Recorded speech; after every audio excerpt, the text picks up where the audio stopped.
자, 지난 시간엔 베레스 우사라고 하는 용어에 대해 생각해 봤습니다. 베레스 우사. 베레스는 치다, 우사는 사람 이름이었죠. 그래서 우사를 치신 하나님. 그래서 하나님께서는 언약궤를 마치 자기 소유인 양 생각하고 막 만졌던 우사를, 교만하게 행동한 우사를 쳐서 죽이신 사건, 그것이 베레스 우사였습니다. 근데 그 사건에는 또 숨은 뜻이 있다고 그랬습니다. 그래서 우사는 사람 이름이지만 이것은 인간의 힘 또는 인간의 능력이란 의미를 가지고 있습니다. 그러니까 베레스 우사는 하나님보다 자신의 힘과 자신의 능력을 더 신봉하는 사람들을 하나님께서 징계하신다라는 뜻입니다. 그런 면에서 우리는 하나님 앞에서 나의 자금을 알고 하나님 앞에서 나의 연약함과 한계를 분명히 깨닫고 살아야 한다는 것을 말씀합니다.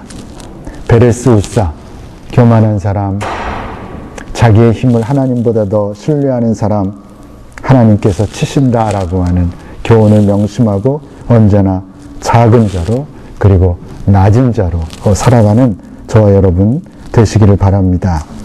자, 오늘 본문은 다윗이 그 여호와의 언약궤를 결국은 가지고 다윗성으로, 즉 예루살렘으로 옮겨오는 장면을 묘사합니다. 지난번에 옮겨오는데 문제가 됐던 까닭은 무엇입니까? 언약궤를 옮기는 방법에 있어서 언약궤를 어떻게 옮겨야 됩니까? 하나님의 명령은 메고 옮겨야 되는데 저번에는 수레에다 끌고 나왔다가 문제가 생겼습니다. 그래서 이번에는 하나님의 명령대로 언약궤를 메고 예루살렘 성으로 옵니다. 13절에 보면 여호와의 궤를 맨 사람들이, 이제 매했다라는 말이 계속 나옵니다. 여호와의 궤를 맨 사람들이 6걸음을 행하며 다윗이 소와 살진 것으로 제사를 드리고 그랬습니다. 이게 무슨 의미입니까?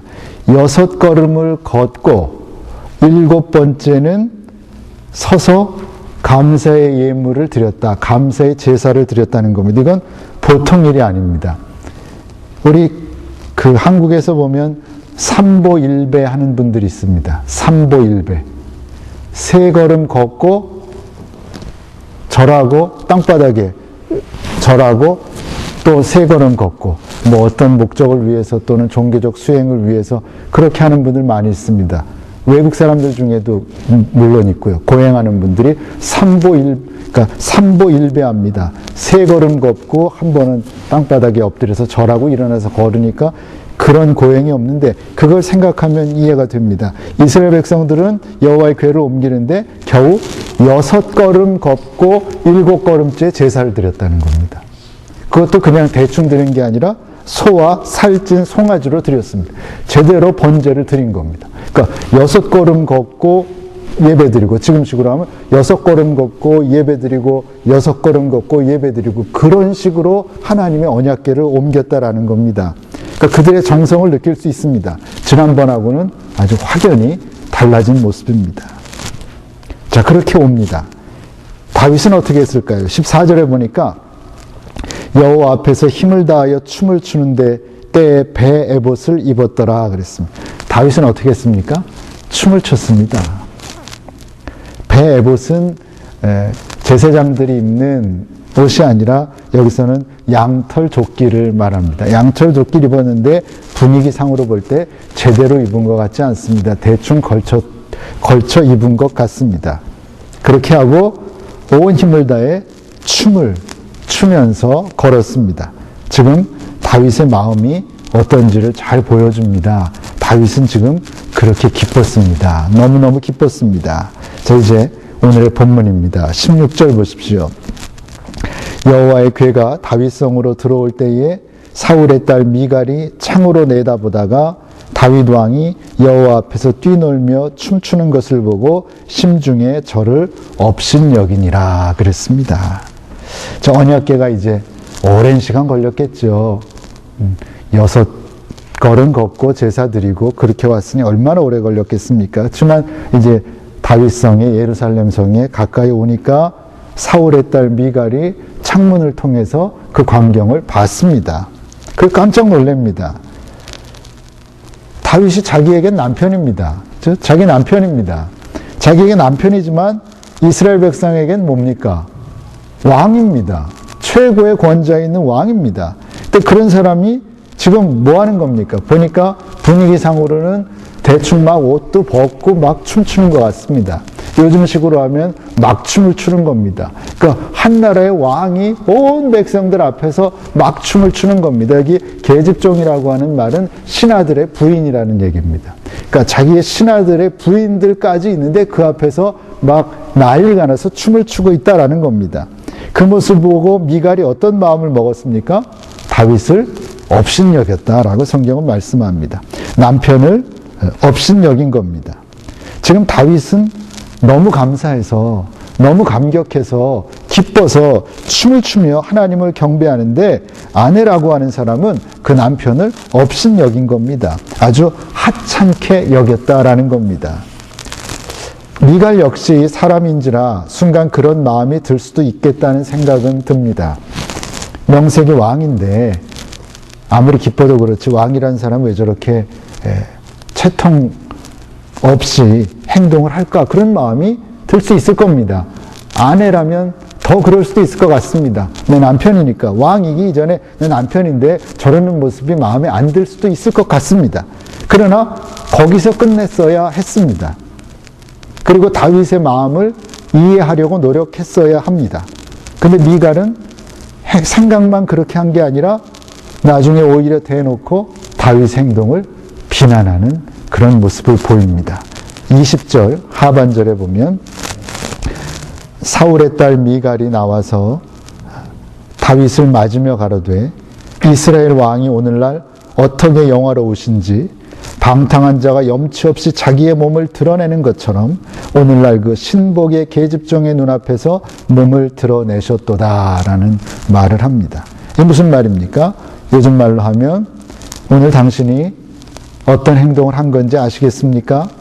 정말 가관도 그런 가관이 없습니다. 임금이란 사람이 어찌 그럴 수 있습니까? 당신은 자존심도 없습니까?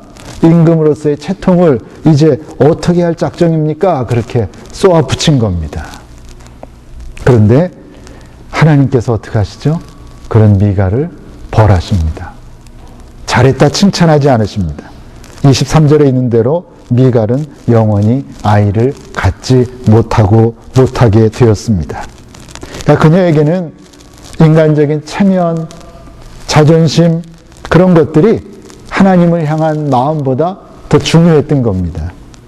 다시 말하면 자기의, 내가 누군데? 라고 하는 자기의가 하나님보다 더 중요한 사람이었습니다. 그렇기 때문에 백성들 앞에서 막 옷을 벗어 제끼고 춤춘 다윗을 인정할 수 없었고 인정하지 않은 정도가 아니라 업신여겼던 겁니다. 그런데 하나님은 그런 미갈을 기뻐하지 않으셨고 오히려 징계하셨다라는 것입니다. 오늘 우리의 관심은 다윗입니다. 그러면 다윗은 왜 수많은 백성들이 보는 앞에서 춤을 추었을까요? 본문의 정황으로 보면 겉옷을 벗어 던지고 사람들의 시선을 전혀 의식하지 않고 막 춤을 춘 것 같은데 그렇게까지 한 이유가 무엇이었을까요? 분명한 것은 여기까지 인도하신 하나님의 은혜가 너무나 감사했기 때문입니다. 다윗의 생애를 한번 생각해 보십시오. 수없이 많은 죽을 고비를 넘기고 왕의 자리에 오르게 하셨고 뿐만 아니라 또 많은 어려움이 있었지만 결국은 하나님의 언약궤를 이렇게 무사히 옮기게 된 것, 되찾게 된 것 생각하니까 여기까지 인도하신 하나님의 은혜가 너무 감격스러워서 그냥 차분히 옆에서 걸을 수가 없었던 겁니다. 하나님을 찬양하고 춤추며 몸으로 자신의 감사와 기쁨을 표현한 것입니다. 그런 다윗에게, 그렇게 감격한 다윗에게 뭐 임금으로서의 체면, 채통, 사람들의 시선 따위는 문제될 것이 없었다라는 이야기입니다. 근데 중요한 것은 그런 다윗의 행동과 미갈의 행동을 판단하신 하나님의 판단입니다. 하나님께서 보실 때 다윗의 행동이 옳았다는 겁니다. 다윗의 행동이 하나님의 마음에 들었다는 사실이 중요합니다. 아니, 다윗이 그런 사람이었기 때문에 하나님의 뜻에 합당한 사람으로 인정받고 쓰임받을 수 있었던 것입니다. 그러면 다윗의 어떤 모습이 하나님의 마음을 흡족하게 해드린 것일까요? 그게 중요하겠죠. 우리가 생각해도 뭐 좀 좋아도 좀 참지 그 앞에서 막 옷을 벗어 제끼고 임금이 막 춤추고 막 그래. 좀 너무한 거 아닌가 그런 생각할 수 있습니다. 근데 다윗은 그렇게 했습니다. 근데 하나님은 그런 다윗을 흡족해 하셨습니다. 기뻐하셨습니다. 무슨 까닭입니까? 무엇이 하나님의 마음을 흡족하게 해드린 것입니까? 중요한 부분일 것 같습니다. 근데 이 부분에 대해서는 예수님께서 정확하게 지적하신 말씀이 있습니다. 마태복음 18장입니다. 한번 찾아보겠습니다. 마태복음 18장 2절부터 4절입니다. 마태복음 18장 2절부터 4절까지 찾으셨으면 한 목소리로 봉독하겠습니다. 시작. 예수께서 한 어린아이를 불러 저희 가운데 세우시고 가라사대 진실로 너에게 이르노니 너희가 돌이켜 어린아이들과 같이 되지 아니하면 결단코 천국에 들어가지 못하리라. 그러므로 누구든지 이 어린아이와 같이 자기를 낮추는 그이가 천국에서 큰 자니라. 아멘. 참 뭐지요? 무엇입니까? 다윗의 어떤 점이 하나님의 마음을 흡족하게 해드렸습니까? 예수님의 표현대로 하면 어린아이와 같은 마음, 어린아이와 같은 믿음입니다. 어린아이와 같은 마음의 의미는 유치하다는 뜻의 차일드시가 아니라 정말 어린아이와 같은 차일드라이크한 그런 의미를 갖습니다. 그러면 본문에 다윗이 가졌던, 그래서 하나님의 마음을 기쁘게 해드렸던 어린아이와 같은 마음은 어떤 것입니까? 오늘 우리가 가져야 하는 어린아이와 같은 마음은 어떤 것입니까? 그것은 하나님 앞에서 그야말로 순수한 마음입니다. 우리가 언제부터 잃어버렸는지 모르지만 순진한 마음입니다. 단순한 마음입니다. 그리고 깨끗한 마음입니다. 다른 사람들은 그거 다 잃어버렸는지 모릅니다. 그래서 다른 사람들이 볼 때는 다윗의 행동이 이상했는지 모릅니다. 그러나 하나님 보실 때는 다윗의 행동이 너무너무 예뻤습니다. 왜? 다윗의 마음을 보셨기 때문입니다. 그 마음이 너무 순수했기 때문입니다. 순진했기 때문입니다. 단순했기 때문입니다. 깨끗했기 때문입니다. 그래서 하나님은 흡족하셨고 하나님은 그 다윗을 들어서 쓰지 않을 수가 없었던 겁니다. 요한복음 6장에 보면 예수님은 한 어린아이가 가지고 온 떡 5개와 물고기 2개로 5,000명을 먹이시고도 배불리 먹으시고 12광주리를 남기는 오병이어의 기적을 행하십니다. 물론 주님의 능력을 보여주는 사건입니다.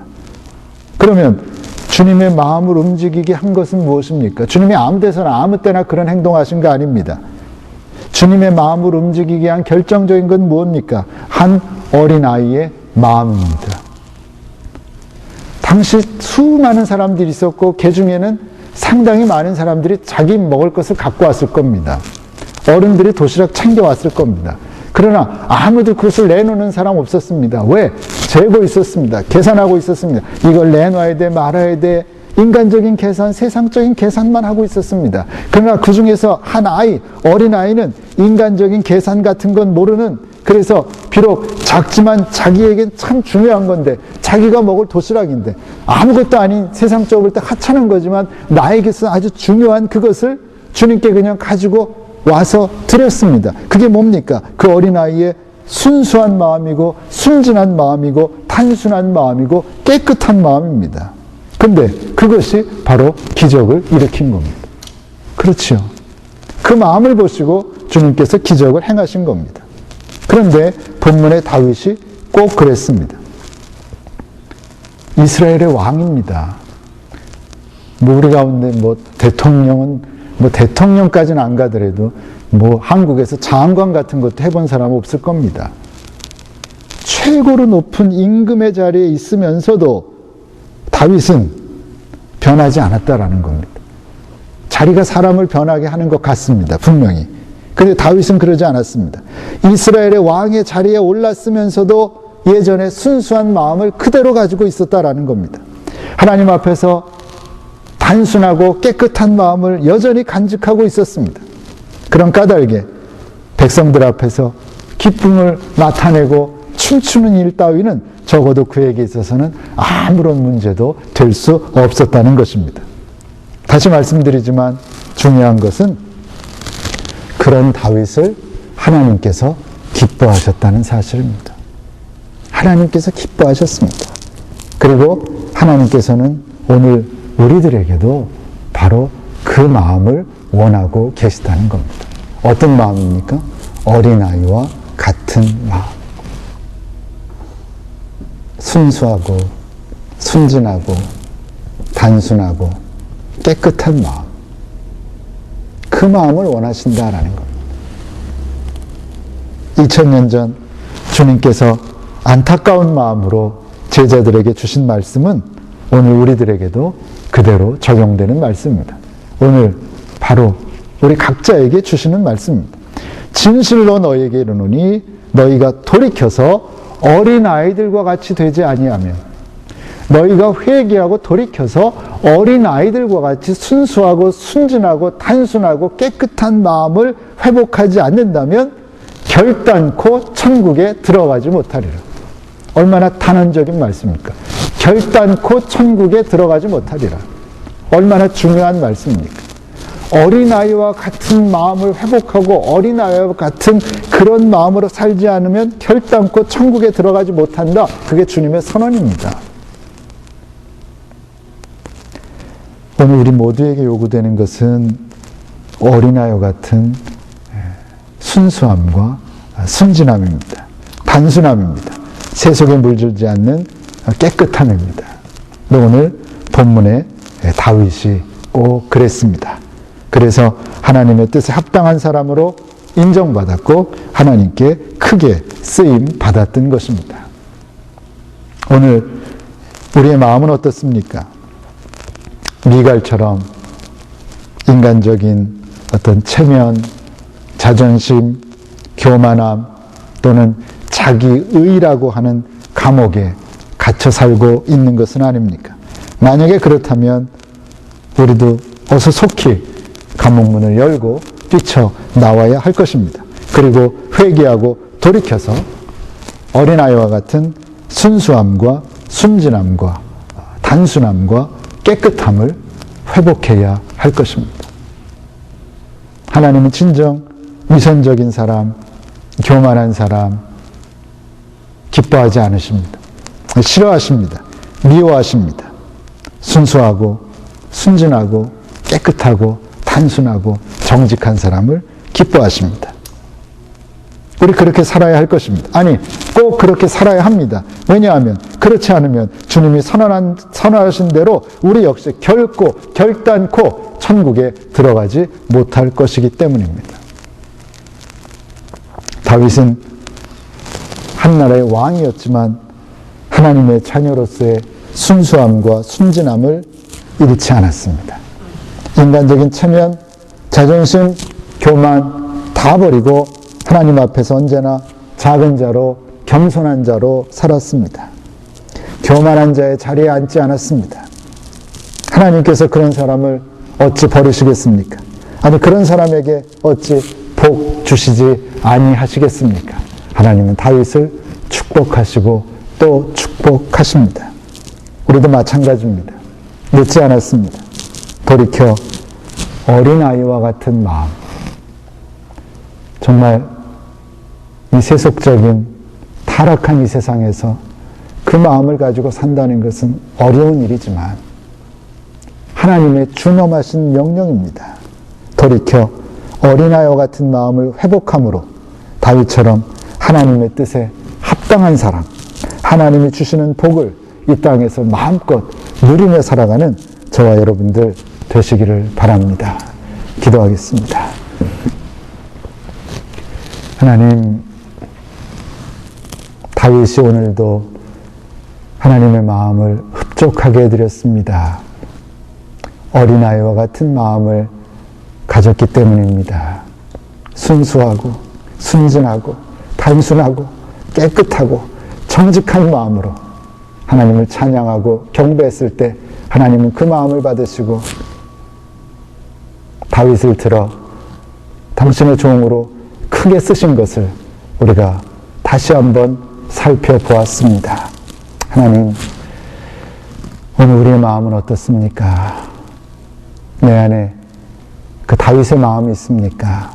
주님께서 그렇게 외치시고 요구하셨던 어린아이와 같은 순수함과 순진함과 깨끗함이 있습니까?